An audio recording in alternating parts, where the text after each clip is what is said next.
Des êtres étranges venus d'ailleurs investissent, paraît-il, nos terroirs et prennent d'assaut les meilleurs de nos châteaux. Pour nous, tout a commencé au Forum international d'affaires de Montpellier, ainsi qu'au Salon Millésime Bio.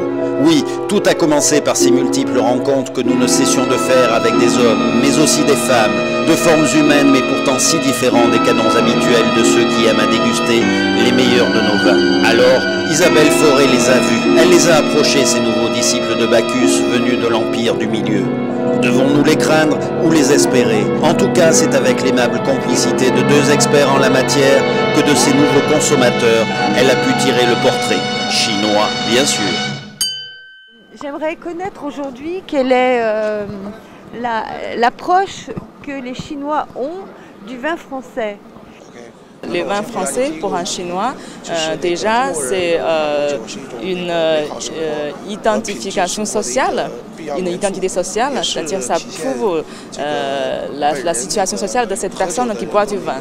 Donc c'est quand même quelque chose de très luxueux, c'est quelqu'un qui sait apprécier la vie, qui boit du vin.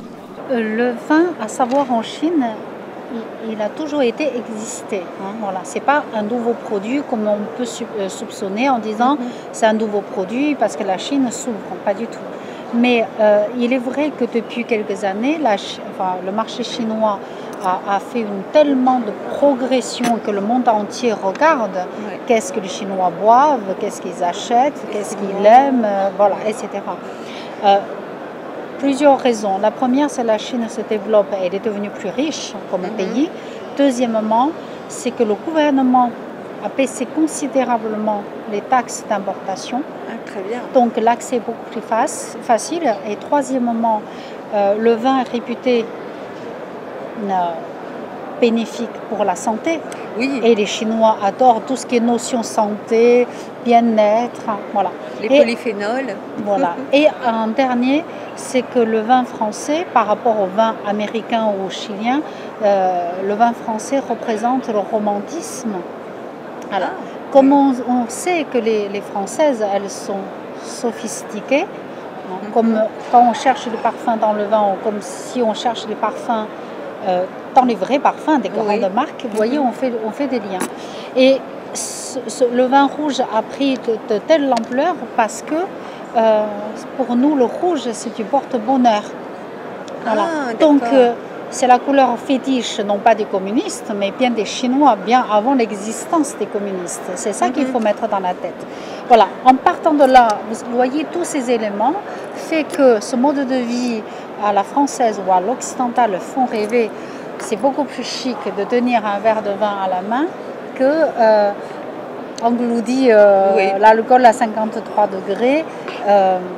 Ça existe, ça cohabite encore ensemble, mais ce phénomène surtout est rentré dans le style de vie des cols blancs. Alors les cols blancs, c'est que les femmes chinoises font de plus en plus des études, elles sont de plus en plus brillantes, elles ont l'argent, elles vont s'acheter du vin, toutes seules, indépendance, le symbole d'indépendance. Deuxièmement, en fait, le vin, c'est quelque chose qui représente l'histoire de la France, l'élégance de l'Europe. Donc, c'est bien de boire du vin pour une femme. Et troisièmement, quand elle a rendez-vous avec quelqu'un qu'elle aime, ça réchauffe un peu l'ambiance. Donc, c'est très agréable à boire. Au niveau des ventes de vin, on trouve beaucoup de vins français en Chine. Alors, l'importation du vin de France progresse chaque année aux environs de 30% en Chine. Oui. Et le marché chinois est occupé principalement par 3-4 marques chinoises, jusqu'à 80-85%. Il reste très peu de place pour la bière. Et maintenant, le vin français, peut-être on ne réalise pas le volume comme certains pays, comme le Nouveau Monde, mais la France, les vins français réalisent plus de valeur rajoutée, c'est-à-dire on vend plus cher. Bien sûr, là-dessus, on cite les plus grandes caves, la tête du pont de Bordeaux. Tous les Chinois, les amateurs de vin, savent réciter tous les noms de tous les grands châteaux. Voilà. C'est incroyable. Oui. Cependant, dans ce jeu de go, je vous le dis tout de go, il serait injuste que seuls les plus gros puissent être nos porte-drapeaux. Mais rassurez-vous, de n'improbables petits propriétaires savent aussi tirer leur épingle de ce drôle de jeu pour, à leur tour, devenir des nains visibles. On cherchait à entrer sur le marché chinois, nous avions des contacts et bizarrement, cette année, quelque chose s'est concrétisé et sur les 100 000 bouteilles que nous faisons annuellement, nous avons vendu 13 000 bouteilles à Canton. Ce sont souvent des clients qui sont pluriactifs. Cette personne travaille dans l'immobilier, la télévision, enfin ils ont plusieurs sociétés et le vin commence à être à la mode dans la classe moyenne. Donc ils ont sauté sur cette opportunité pour ouvrir des bars à vin à Shanghai. Comme disait mon mari tout à l'heure, ils ont vraiment flashé, surtout la dame qui était là avec son mari, elle a adoré l'étiquette. Ils ont su que c'était mon mari qui était peintre et qui faisait la création des étiquettes. Donc tout ça, il y a eu tout un aspect comme ça positif. Et puis après, évidemment, on a envoyé des échantillons. Ils ont redégusté avec des connaisseurs de vin là-bas. Voilà. Est-ce que vous savez s'il y a une culture, une connaissance des vins organiques, des vins bio, par exemple en Chine, s'ils savent ce que c'est ou pas? Alors, les vins bio, à mon avis, il y aura encore un peu de mal à percer sur le marché pour deux raisons. La première raison, c'est que on vient de connaître le vin et que la France est réputée pour ses réglementations. On vient d'expliquer aux Chinois qu'est-ce que c'est un AOC, qu'est-ce que c'est un AOP, on change entre-temps. Qu'est-ce que c'est un vin de pays, on va passer à IGP. Oui. Et puis,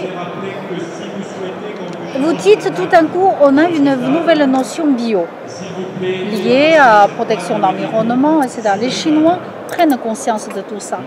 Mais ils se disent, un produit qui vient de France, c'est déjà l'engrais est contrôlé. Bien sûr, tout à fait. Moi, en tant que commercial, je parcours la Chine. Combien c'est difficile à expliquer. Le vin que je suis en train de vendre, c'est déjà très très très bien. Oui. Et je vais vous montrer encore meilleur. Ce meilleur, d'accord. Voilà. Commercialement, c'est un peu difficile. Mais je sais que les Chinois sont soucieux de leur santé. Une fois qu'ils auront compris quelles sont des nouvelles règles pour produire ce vin bio, je pense qu'il y aura des adeptes. Mais pour l'instant, dans le pays, c'est pas très développé. Il me semble, voilà. Du moins que tous mes clients, ils n'ont pas encore réclamé « je veux du bio ». Oui, c'est-à-dire vous pouvez leur vendre un vin qui est bio sans mettre en avant le fait qu'il est organique. Je mets bien souvent la notion de l'agriculture raisonnée. C'est-à-dire nous sommes raisonnables. D'accord. Voilà, sans aller à l'accès, parce que l'excès peut faire peur en même temps. C'est vrai. Donc dans l'argument commercial, c'est vrai. Il faut aller tout doucement. Et est-ce que vous pensez qu'il y a une espérance de marché pour les rosés?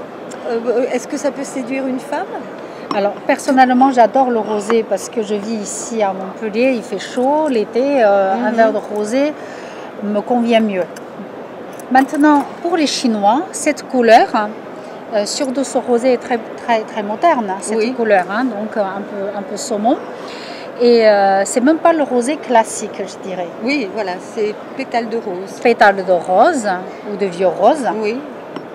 Et que pour les Chinois, un verre de vin, c'est un verre de rouge. On revient à la notion de chaleur, la symbolique de la symbolique couleur de bonheur. Après, les Chinois, quand on ne connaît pas le vin, on se dit mais comment c'est fait ce vin? Est-ce que c'est moitié de blanc, moitié de rouge? Donc il faut beaucoup de pédagogie pour expliquer. La Chine, c'est un pays là où l'été il fait chaud et humide. Il y a un immense marché pour le rosé, mais la pédagogie, le travail n'est pas encore au point. D'accord. Voilà, pour l'instant, donc 80% de consommation reste le vin rouge. Personnellement, je pense que le vin rosé est un très bon produit. On peut l'avoir à beaucoup d'occasions. Mais il faut noter que le marché chinois est quand même un marché émergent. Déjà, ils commencent à boire du vin rouge. Maintenant, il y a beaucoup de gens qui boivent du blanc. Et il y a aussi une place importante pour les vins bulles, donc champagne et tout. Je pense qu'un jour, ça va venir, les vins rosés.